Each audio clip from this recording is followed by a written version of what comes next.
Generally, the Uganda economy remained resilient and estimated to have grown at least 6% despite the effects of the US-pushed financial crisis that affected major economies globally.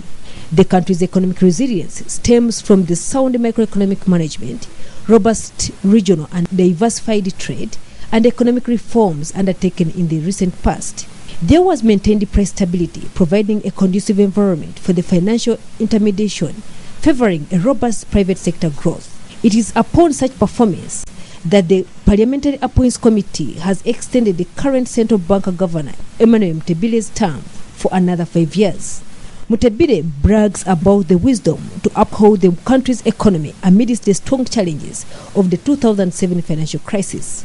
He is optimistic that now that the crisis is over and recovery has taken over, the Uganda's economy is bound to grow beyond 10%. I pledge that we shall continue to defy the world in terms of its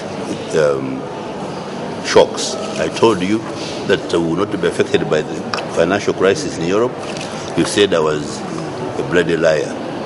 Now you cannot even remember to congratulate me for having told you that we won't suffer the economic crisis, and we have not suffered the economic crisis. Why don't you say at least you withdraw your earlier statements saying I need to go back to school?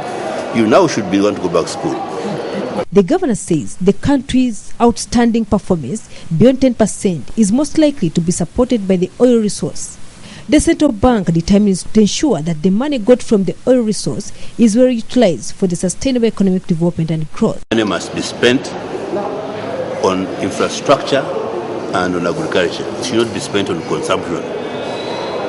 Second, we should use this money in such a way that the spending is creating assets which can be used in the future as the oil resources get depleted.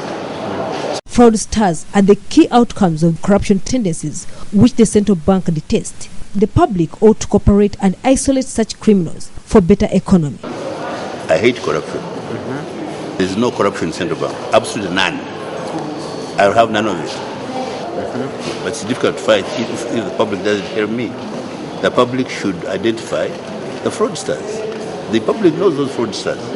Let me have the information. I'll get them arrested in days. The central bank's commitment to a continued monetary policy prudence geared towards price stability would be the major attribute to a better performing economy.